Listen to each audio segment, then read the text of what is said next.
Dear brothers and sisters, draga braćo and sestre, good afternoon, good morning.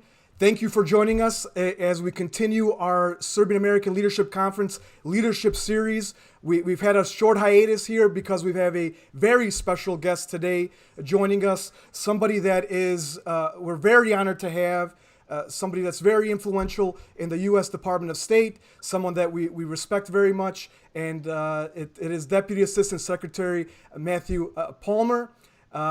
Deputy Assistant Secretary Matthew A. Palmer is a 20-plus year veteran of the United States Foreign Service, specifically a member of the Senior Foreign Service class of counselor. He currently serves in the Bureau of European and Eurasian Affairs with responsibility for the Western Balkans and the Aegean.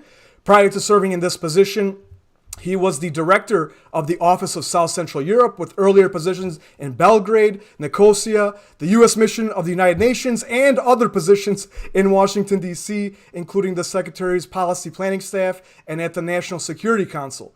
A little less than a year ago, Das Palmer was also appointed as the Special Envoy to the Western Balkans. He is a distinguished graduate of the National War College and a member of the Council of Foreign Relations, and interestingly is a fluent in Serbian, Greek, and Japanese. Also on an interesting note, and something I hope we will touch on at the end of our fireside chat, Das Palmer is a writer and the author of a series of novels published by Penguin Random House, 3 of which were selected by NPR as being among the best books of their respective years. Deputy Assistant Secretary Palmer, thank you for joining us. Thanks very much, Alex. Thanks for having me today. I'm really looking forward to this opportunity. Absolutely. So kind of before we go, did you want to have any introductory remarks, or did you want to just jump right into the questions that I had prepared? I'm happy to talk for a few minutes, and then we can start the back and forth. Maybe best for me to begin with just an overview of the region, how we look at things, how we look at the increasingly, I think, strong and important relationship between the United States and Serbia. We look at the Western Balkans, broadly speaking, as a region of tremendous untapped potential. We have a vision for this region. That vision is a region that is integrated into the European family of nations, in which all of the countries of the Western Balkans are members in particular of the European Union. All those who aspire to are members of the North Atlantic Treaty Organization. That has included most recently North Macedonia, which was welcomed as the 30th member of the alliance just a few short weeks back. It also includes Montenegro, which I think it's now about 2 years ago, became the 29th member of the North Atlantic Treaty Organization. So there is still a lot of room for growth in the region. We see a region that needs to grow and develop at peace with itself, at peace with its neighbors, and integrated into the European system. The relationship between the United States and Serbia is of vital importance. Serbia is in many ways central to everything that happens in the Western Balkans. That is a relationship that is rich, it's deep, and it's growing. Serbia's most important foreign policy priority is to pursue membership in the European Union. The United States shares that vision for Serbia's future. We share that goal. We share that objective. We have been working with Serbia in pursuit of the kind of reforms that are necessary in order for Serbia to qualify for membership in a standards-based organization like the European Union, and also to help Serbia reconcile with Kosovo. Normalizing the relationship with Kosovo is essential for opening up a European path for both Serbia and for Kosovo. We've also partnered well and closely with Serbia on the economic front. American business that has invested in Serbia has had a good, positive experience. We support the role of American business in engaging in the Serbian economy, employing Serbian citizens, working to build up and strengthen the economic and trade partnership between the United States and Serbia. And the experience of American business in Serbia has been largely a positive experience. The company leaders that I speak to about this are really quite enamored of the place. They're quite happy with their experiences and the return on investment that they've gotten from their efforts to build up their businesses in Serbia, build up their businesses in the Balkans, headquartered in Serbia, build up their businesses across Central and Eastern Europe with a significant Belgrade or Serbia-based component. This is an issue, a relationship that I care about deeply. My first job in the State Department in 1993 was in our embassy in Belgrade. That was a difficult time. Things have changed remarkably since then. And I feel very strongly that there's a lot of upside potential to this relationship. And I'm working hard every day to help realize that potential. Well, that's great to hear. I think, as SALC, we share many of those same goals, and we look forward to kind of building on those goals that the State Department, the United States has with Serbia. And it's just great to hear that there's an interest in Serbia and that there's an open arms and to being able to cooperate and return to kind of the relationships that we've had in the past, the historic alliance and the shared values that we have. As before we kind of get into the deeper stuff here, I'd love to talk a little bit about your background and some biography. We talked with Sania Wilkinson actually a couple weeks ago for a Memorial Day special that we did, and she was talking about how she's a career foreign service officer. And you don't have a lot of people saying, I'm going to be a career foreign service officer. So what was your motivation in choosing to become a career foreign service officer? Well, there was a recession in the United States in the late 80s, early 90s.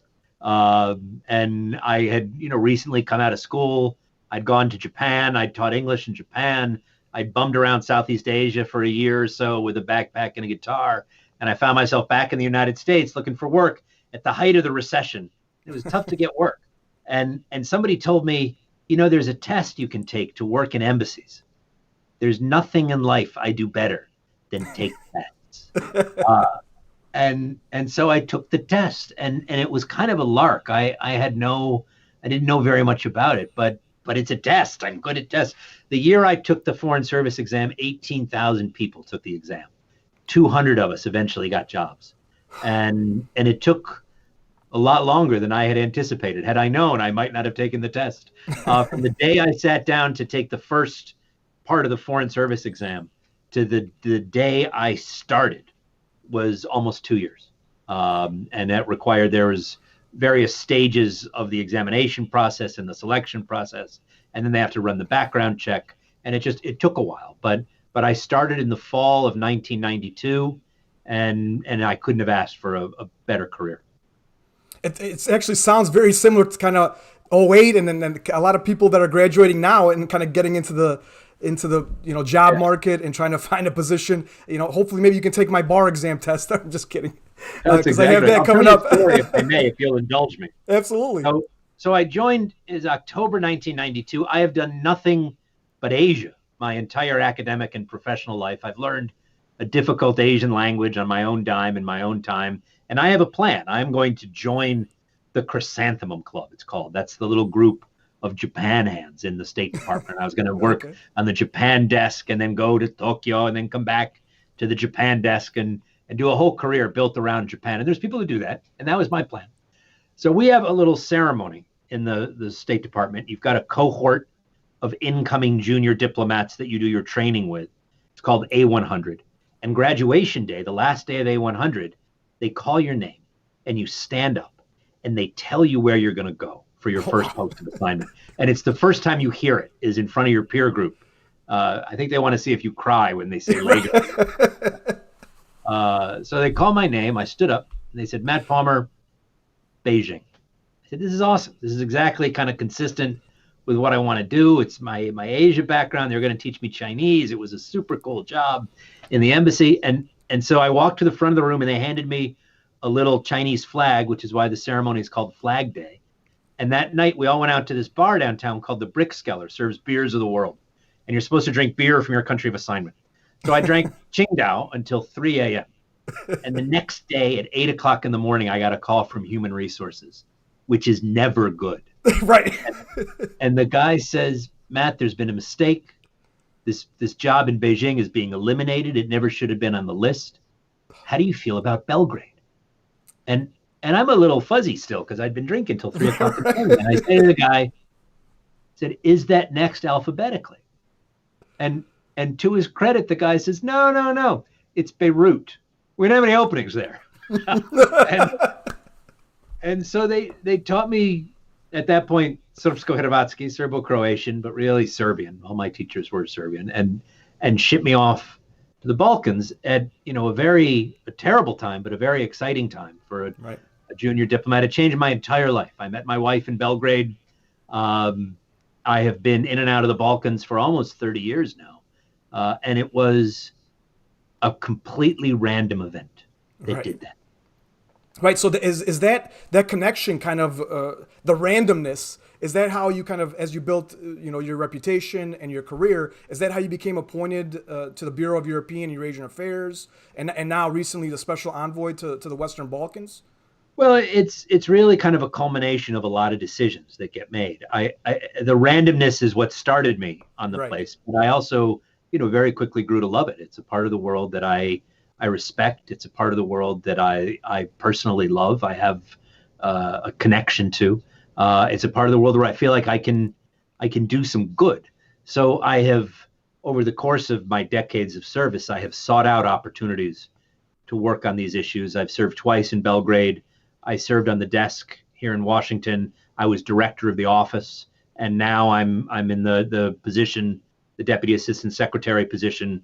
And from that, the Secretary, I think, recognizing that we have opportunities in that region, chose to name me his special representative for the Western Balkans. That decision, I think, was intended, at least in part, to put to rest the charge that the United States had somehow lost interest in the region or lost focus. And my appointment was intended as a counter to that, as a way of demonstrating to the region and to Europe that we were here and we were committed to it, and we were partners for the countries of the Western Balkans and for Europe in moving these countries forward towards a European future. They belong in Europe. Absolutely. And it's funny that you bring that up, because as they say in Serbia, my wife is from Smederevo, and so everyone tells me, and I'm originally from a Serb from Croatia, and so when I go to Serbia, they say, well, you are from where your wife is from. So now we have a similar background. I'm now a Smederevac. Supruga je Smederevka, a ja sam sa Banije in Croatia. Yeah. So it looks like we have a similar background in terms of that. In terms of a lot of Serbs, that's part of the problem, is a lot of Serbian Americans don't understand a lot of these titles. They don't understand a little bit how the State Department functions. Could you just kind of quickly sum up, what your responsibilities are as Deputy Assistant Secretary, and what you're trying to do as as representative to the Western Balkans? Sure. I'm responsible for two regions. One of the regions is the Western Balkans, and the other is, we call it Southern Europe, or the Aegean. It's essentially Greece, Turkey, Cyprus. And these issues are all related in a lot of ways. It's a pairing of offices that makes sense. So I oversee those two geographic units within the European Bureau, and within that area, I'm responsible for managing the overall gestalt, the totality of the relationship. So part of that is being a core member of the team, the interagency team that works to establish U.S. policy. What are the U.S. positions? What are U.S. views? What are American interests? And what do we need to do in support of those interests to advance our goals? Right. And then the other part of it is execution, where I take the policy, which has been decided through this very complex interagency system, and then I work to execute it on the ground. And that means working with our embassies in the region, partnering with our ambassadors, engaging leaders and opinion shapers across the region so that they understand their interests in a manner that is consonant with the interests of the United States. Developing and building up these partnerships in pursuit of shared goals and objectives. It so happens that the interests of the United States line up almost entirely with the interests of the countries of the Western Balkans. We want the same things. We want a European perspective. We want a European path. We want a European future. We want stability. We want democracy. We want prosperity. These are the things that the countries of the region want for themselves. And my goal, my responsibility, is to partner with them in support of achieving those goals. Right. I think that's a great segue now that people kind of have an idea of what your role actually is. We can kind of jump into some of these discussions about, the European aspect and integration and things like that, and Sure. focusing first on the U.S.-Serbia relations generally itself. So apart from, in addition to the European integration, what do you think are the most focal areas where the U.S. and Serbia should cooperate in the future? Well, I think immediately there's all kinds of potential for cooperation in combating COVID, right? This is something where the Balkan countries as a whole have done pretty well. Certainly, they have not been hit as hard as some of the big capitals in Western Europe. They have moved quickly on social distancing. They've been serious about it. I think the trend lines for COVID in the Balkans reflect that seriousness of purpose that the countries have brought to the fight. The United States has contributed almost, I think it's $20 million for the region in combating COVID, including some $2 million for Serbia. It's gone to purchasing reagents and testing equipment. It's gone to disinfectant equipment and kits and materials and chemicals. Over the last 20 years, the United States has invested, I'd say, more than $1 billion in Serbia, including many millions of dollars in building up the healthcare sector. Right. So this is a partnership of long standing. I think going forward, there are opportunities for the United States to work well and closely together with Serbia as a regional leader in managing regional challenges. We'd like to work with Serbia and support Serbia as it works to normalize and to reconcile with Kosovo. We'd like to partner with Serbia in ensuring peace, stability, and good governance in Bosnia Herzegovina.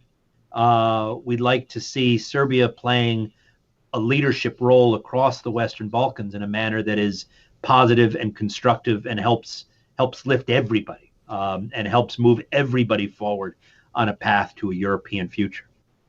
I think we can definitely agree on that. And it was interesting. I actually saw yesterday the U.S. Embassy in Belgrade tweeted a photo talking about what the perception is of talking about, who's helping Serbia and who's not. The perception of the Serbian people with the reality. And it was very stark contrast between the two. The European Union, the United States are the major investors in Serbia, the ones that help the most. Yeah, no, we have been among Serbia's best partners. If you look at the military to military relationship, I know, the Russian military gets a lot of warm fuzzies and a lot of support in Serbia. The United States has been a better partner for the Serbian military than the Russian military has been. We do more with them.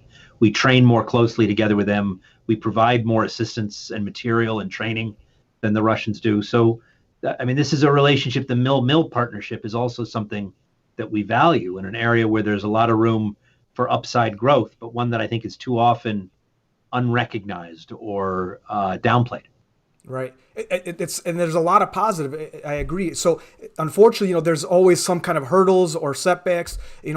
What are those hurdles, if there are any, in the bilateral relationship between the United States and Serbia? Well, there's still, I think, a difficult history. 90s were not that long ago. People remember. And that certainly colors the relationship. It's easy for us to say 90s are in the past, put them behind us. It's harder, I think, for Serbia to address some of the holdover emotional overhang of the events of the 1990s.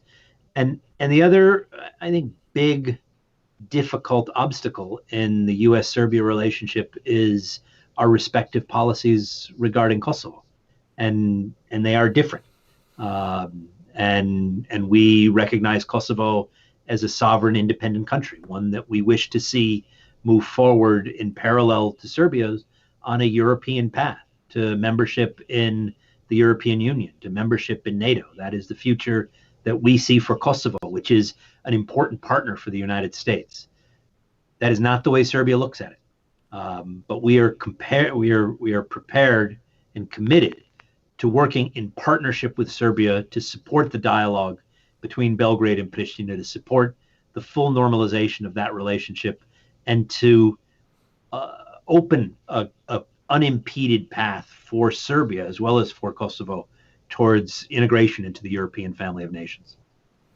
Absolutely. And kind of now looking at more Serbia here, according to Freedom House, Serbia is no longer a real democracy, unfortunately.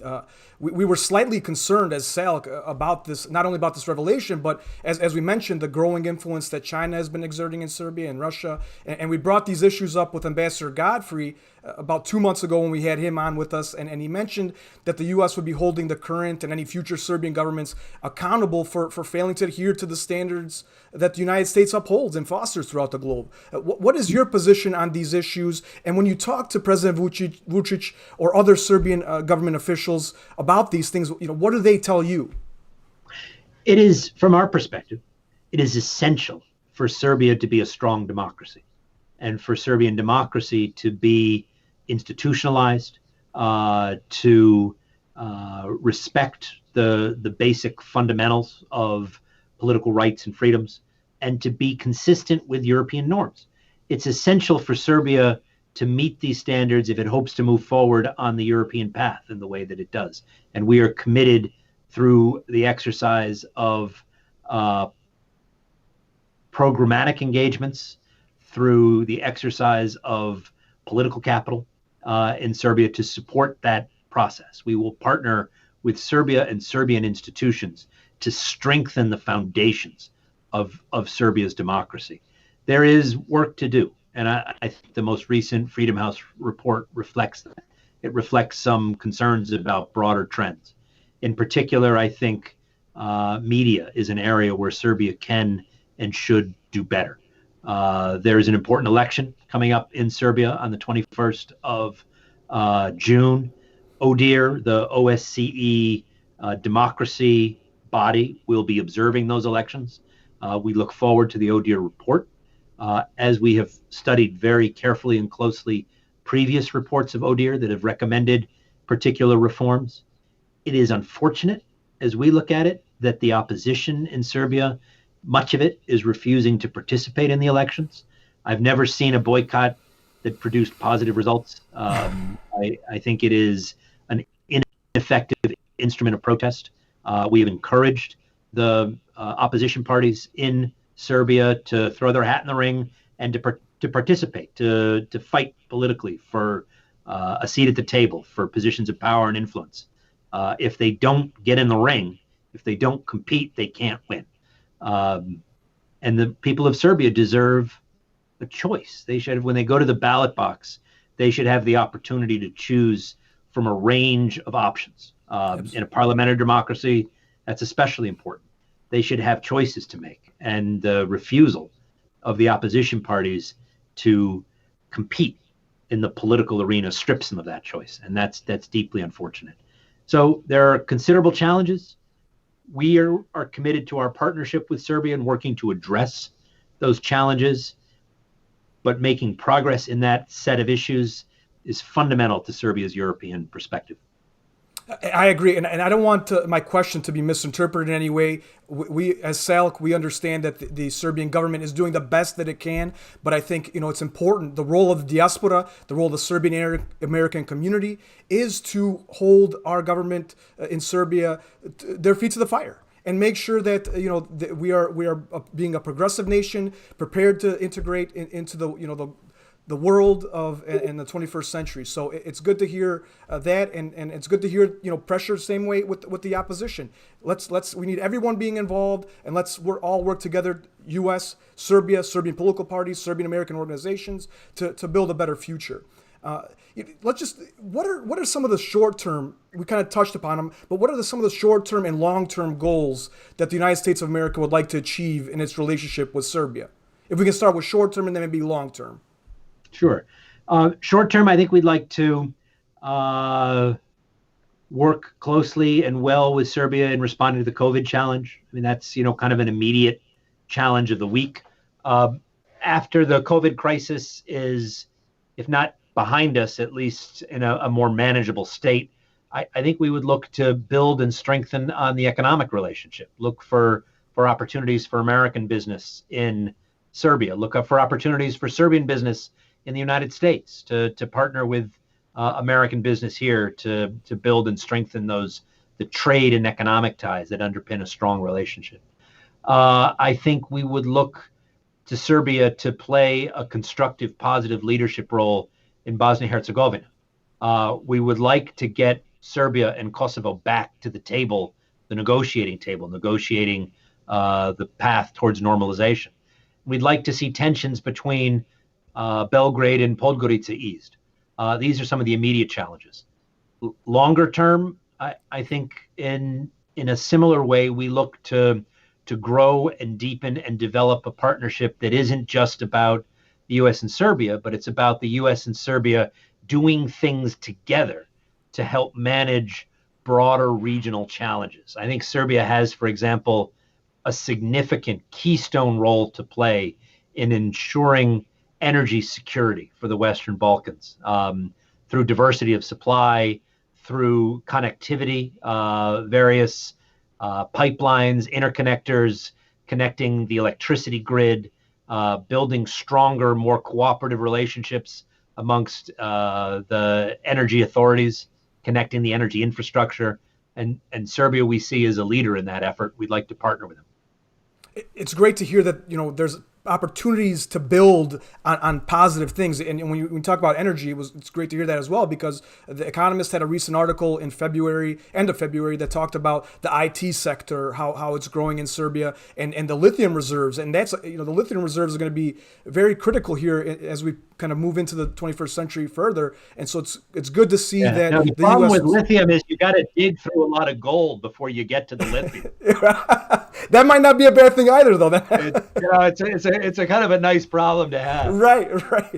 And so, we're talking a lot about the positives, and I got to be honest, in the Serbian American community, there tends to be a fear with each new election that things are going to change. Many in our community believe that any progress that we made in the relationship between Serbia and the U.S. could be potentially reversed with a change in administration.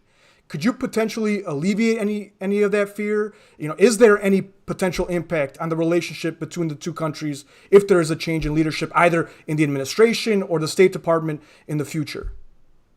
I understand the fear, but I've never seen it. That, U.S. policy in the Western Balkans, the U.S. relationship with Serbia has been quite consistent from administration to administration. The fundamentals of American interests don't change.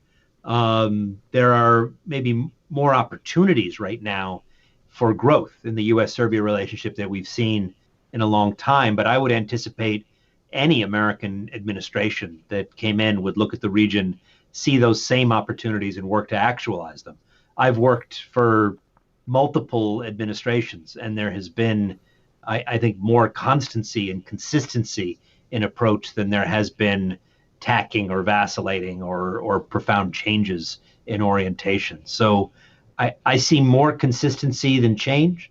And certainly I've been working these issues decade after decade with an eye on the prize, which is peace, stability, prosperity, European integration.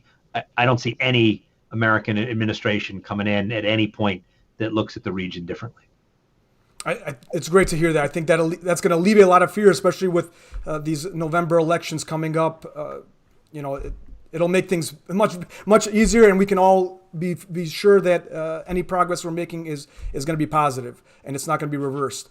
Kind of jumping into a little bit more specifics now, I'd first like to touch a little bit about Montenegro. It's a hot button issue right now. I think between the Serbian people and the Montenegrins right now, and the U.S. and Serbia and their relationship. On Tuesday, Bishop Ioannike will go on trial, and he potentially faces prison time. Most Montenegrins, Orthodox Christians, Muslims, Catholics, they oppose the government's law on religious freedom. What are your thoughts on the situation in Montenegro, especially if there's not a de-escalation of tensions? Sure, it's a difficult situation. It's one that's very emotional. It's complicated. There's a lot of history to it, going back, 100 plus years. We have expressed concern about the arrest of religious leaders in Montenegro as being something that is provocative. At the same time, we recognize and understand and respect the right of Montenegrin authorities to act in a manner that is consistent with the compelling public health interests in terms of the rules of the road regarding large gatherings and social distancing. The way to handle this, the way to address these friction points, is through dialogue. So we're pleased that there is an open channel of communication between the government and the Serbian Orthodox Church. We'd like to see that broadened and deepened, and we'd like to see a conversation that addresses, not just what's going to happen on Sunday, but addresses more broadly how some of these big, challenging, complex issue sets can be addressed, and that includes the law on religious freedom, which has been seen by some as an effort to restrict the rights of the church. And that requires dialogue. It requires a willingness to listen as well as to speak. And we support and encourage the full use of the available mechanisms for dialogue, for compromise, for mutual understanding. As SALC, we definitely support further dialogue. I think we've done our VP of Legislative Affairs actually created a wonderful legal analysis of the law, and we do find some problems with it. We hope that there can be dialogue. We hope that the legal process can kind of go through, let the Montenegrin constitutional courts rule on it. And I think our position is if the Montenegrin government could just cease and desist for the moment and allow the legal process to kind of go through, allow the constitutional court to discern whether or not the law is constitutional or not, would be great in terms of kind of de-escalating tensions and potentially, destabilizing the peace and stability in the region. When you brought it up, the public health issues, there's calls now on Sunday, I believe that the processions are going to be continued again. And what's your kind of position on that with those processions? Is the State Department kind of following along with what the impact of that could be this weekend? We're following it all very closely, and here again, what we would encourage is a conversation. We'd encourage an openness and dialogue, and that the church and the government speaking to each other. I know the Prime Minister has been engaged, and other representatives of the government in high-level conversations with the church. It's important that those continue, and that some mutually agreeable mechanism for addressing these challenges that respects the fundamental interests of the church and the fundamental interests of the Montenegrin government can be identified and then implemented. I do think here it's important to highlight also one of the things that we've seen as an aspect of this, which is disinformation and misinformation coming from outside actors, in particular Russia. And we have seen efforts on the part of Russian authorities, on the part of the Kremlin, to use this as an opportunity to drive a wedge between Belgrade and Podgorica, between Serbs and Montenegrins, even within Montenegro, to make this an ethnic issue rather than an institutional issue. And that's a very deliberate effort on the part of the Russian authorities to stir up trouble. And people should be very cognizant of the kinds of misinformation and disinformation that's out there, particularly on social media, which has no standards, and much of which is intended to divide. It is intended to stir up anxieties, to create tension, friction, and trouble, a strategic environment in which Russia believes it can maximize Russian interests at the expense of, as I would understand it, Montenegrin and Serbian interests. I think that's a great point to stop at with the Montenegrin discussion, and we'll kind of move into the Kosovo, which is another obviously long-term hot-button issue. Recently, Ambassador Kosnit tweeted that it was unacceptable that we were actually marking the 4th anniversary of the Constitutional Court decision concerning Dečani monastery lands, and that the local municipality still refused to implement the decision. We know that you have personally been bringing up this exact issue constantly with Kosovo Albanian officials for the past 2 years, ever since you've been acting DAS. Do you see this issue being resolved anytime soon? And if not, will the State Department begin putting even more pressure on the leaders in Kosovo to implement this decision? We've certainly made our views on this known clearly, publicly, in private conversations at senior levels. I've done it myself with leaders in Kosovo.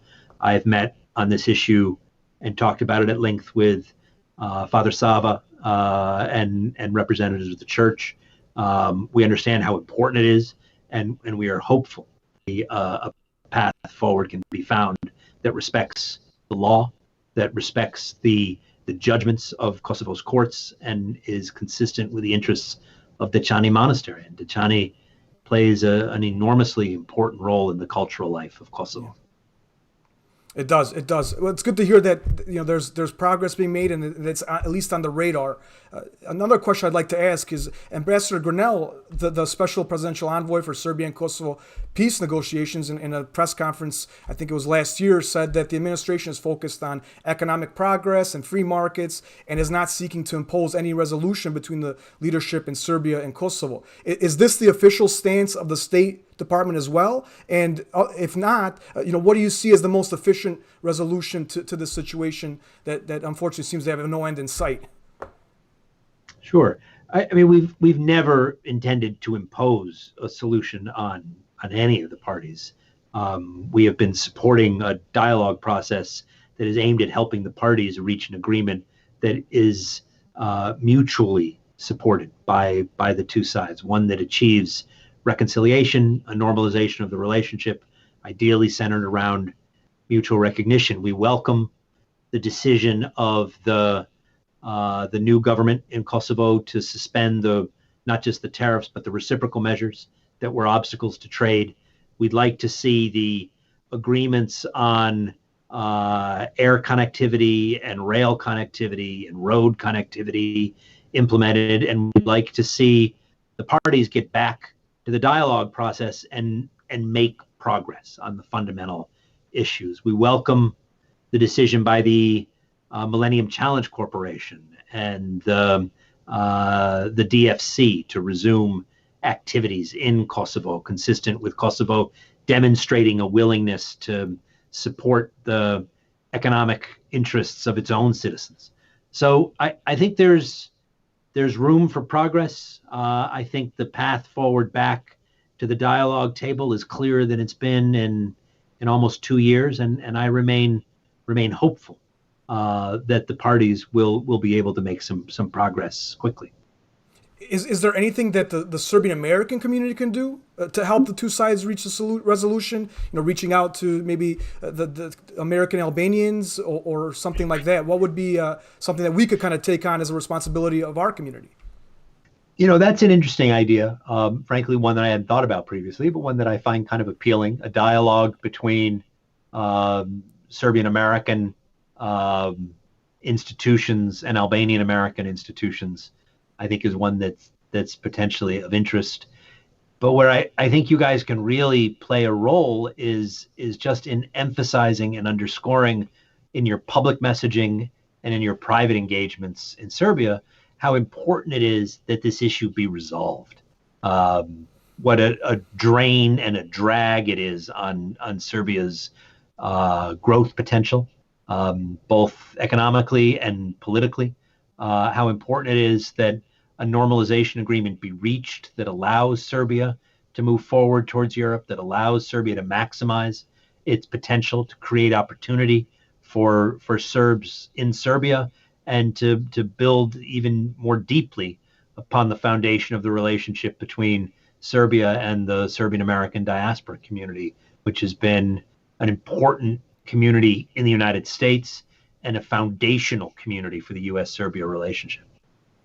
We'll definitely take that into account, and hopefully we can, as SALC, reach out to and I look forward to reaching out to Albanian American organizations, and maybe we just having a dialogue with them and seeing how we can work together as well. Kind of jumping to another hot button issue in the region is Bosnia Herzegovina. Many of the members of the Serbian American community are citizens of Bosnia Herzegovina and come from the Republic of Srpska, and are concerned about the degradation of the Dayton Peace Agreement and calls by some to form a new agreement because the Dayton Peace Agreement was allegedly only meant to be a temporary solution. What is the State Department's view on the Dayton Peace Agreement? We strongly support Dayton and the implementation of Dayton, but it's also important that Bosnia's institutions be fully functional, that the government is in a position to provide services to the citizenry that elected, that the authorities on all sides, at the state level, at the federation level, and in Banja Luka, are responsive to the citizens. That means that the state institutions need to be functional. Too often, Bosnian politicians engage in behavior that I would call hostage taking, which is where if they don't get their way in issue area A, they're going to take hostage the government process somewhere else and deny the ability of the state to function, and that's got to stop. I'm hopeful that we will see a resolution to the long-standing impasse over local elections in Mostar, where HTZ, BIH, and the SDA can come together, compromise, and reach an agreement that allows for local elections to be held in Mostar for the first time in 10 years.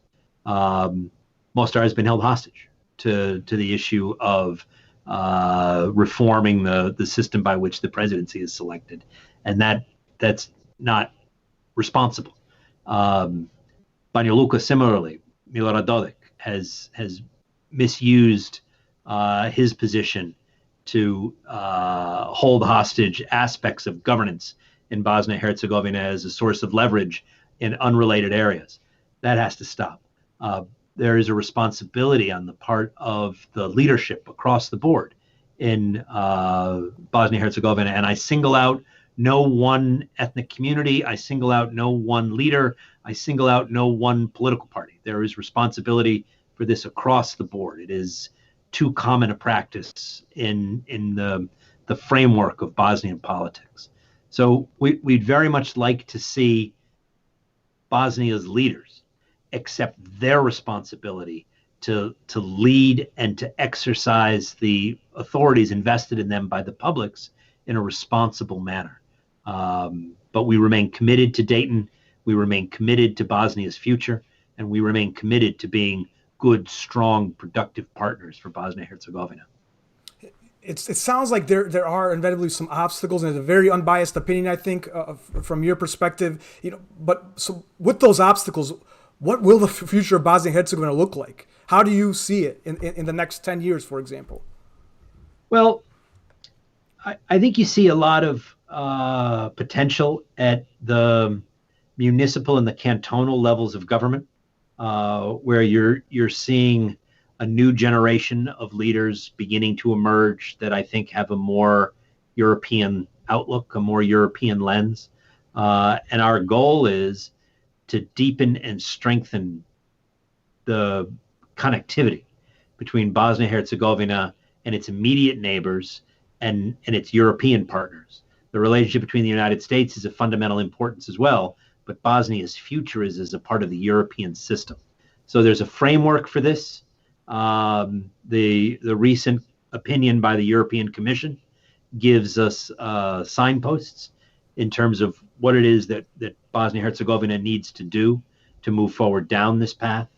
We still have, of course, the Office of the High Representative and the 5+2 conditions that are of long standing for an end to the formal role for the High Representative's office in Bosnia-Herzegovina. We'd like to see the 5+2 conditions also fulfilled. So there's a frame within which Bosnia can make progress. And I do hope that leadership on all sides look to us as serious partners in this effort. In Sarajevo, in Mostar, in Banja Luka, as well-intentioned partners who are prepared to work with them to help achieve a European future for all of the peoples of Bosnia-Herzegovina. I think it's very important there that it's what you said is that there's a consistency in State Department policy and U.S. policy in the region, that the U.S. goal is to have everyone cooperate, work together to build a better future, and all the players in the region become allies of the U.S. and integral part of Europe. Now that we've kind of hit those hot button issues, I'd like to talk a little bit about SALC and the role, the interaction between the State Department. Since before we even incorporated, we had opportunity to meet with several members at the State Department. The State Department, and the reason I'm bringing this up is there's this perception among the Serbian people that no one's listening to us, no one's hearing us out, that we don't have a seat at the table. But our experience has been the complete opposite. The State Department and the U.S. and congressmen and senators have been very open to working with us and hearing us out and speaking with us, helping set up these kinds of interviews. That's very important, I think, for the Serbian people to understand that we are at the table and our views are being heard. And so, but in terms of SALC, what kind of impact does having an organization like SALC mean for not only the Serbian American community, but also for Serbia and Serbs living in the region? It's important that the diaspora community have a structured framework within which to express itself. Otherwise, it's millions of people who are all speaking and looking for a way to do it. But when you come together and you create this structure, then there's a vehicle for us to engage in a dialogue that can take place over time, right? So, I welcome this opportunity. I welcome future opportunities to continue this conversation. And it gives us a vehicle for understanding each other in a deeper, more, I think, nuanced way than we would be able to do if this frame didn't exist. Whether or not the U.S. government, the State Department, is listening to Serbian voices, I've spent almost my entire adult life listening to Serbian voices. At home as well. At home as well. I have a lot of experience with it. And I'm happy to do it. I always enjoy it. But the door is always open. It's open to SALC. It's open to other Serbian American diaspora organizations. We welcome this partnership. We welcome your role in building bridges between the United States and Serbia. We welcome your role with the Congress and the Serbian American caucus and the leadership of the caucus. This is a relationship that operates at multiple levels. It always has, it always will. And it's one that contributes to the growth of a strong, positive U.S.-Serbian relationship. And it's one that we recognize and we value. Well, I just want to say thank you from our end for hearing us out, for allowing us to learn and grow and be a part of the discussion and conversation, for your respect. And you have our commitment as SALC. You have my personal commitment that we will be here. We will continue to be a part. We'll help in whatever way we can to make sure that we can get back to the historic alliance that we've had and the shared values that we've had that were temporarily in the 90s kind of lost, unfortunately. But I'm an optimist. I'm an eternal optimist. And I think with good people like you and others in the State Department that I've had a chance to meet, that we can build that future the way we had in the past. So I just want to say thank you. We have about 10 minutes left. We've hit some more difficult issues. We've hit some good issues. We've heard a lot out. So I'm going to have some closing questions to kind of maybe lighten the mood. We recently had Nebojša Medojević. The answer is Cevapčići. Yeah, no. Right. That's the only thing we're missing. And some rakia. We have to have Ambassador Godfrey join us for that, though, because he's the pro over there. Yeah. He is a connoisseur. Right. So we recently had Nebojša Medojević on with us a few weeks ago, and he told us that he emails you every day, but that some time ago you stopped responding. So I want to ask, have you checked your spam filter lately? Yeah, I get a lot of emails. It's not the best way to I think manage relationships or problem sets. We have a good, rich interchange with political leaders across the board in Montenegro. That's great. It was more of a joke than anything. Yeah, so. I know. I did want to talk, as I mentioned in the beginning, you are an author of novels, writer, several, and surprisingly, and I have to say that as any story that has an American protagonist, which is kind of your role, especially a diplomat, is something that I can fully support. And I just want to read a quote that I found on Goodreads. I haven't had a chance to read any of the novels. I look forward to it after studying for the bar, reading some of them. But one quote that really I think resonated, and it's one that resonates between American values and and Serbian values. I just want to read it real quick. Sure. It says, too many of our, it's from the book American Mission, and it said, too many of our fathers and brothers, our friends and neighbors have died defending their homes and families. Their spirits have gone to the next world, from where I am sure they will do everything in their power to keep us from harm. We honor their sacrifice by living. We honor our ancestors by surviving and prospering and remembering their names and their lives and what they surrendered in our defense. This is our burden, and we embrace it joyfully, for we are all one people. And I just thought that was awesome. A great summary. Almost brought a little tear to me there. Yeah, that's nice. I think that summarizes kind of the relationship that Serbia and America and our people should have in the future. But I do want to ask, do you have still time to write during this time, since you've been taking this new position in 2018?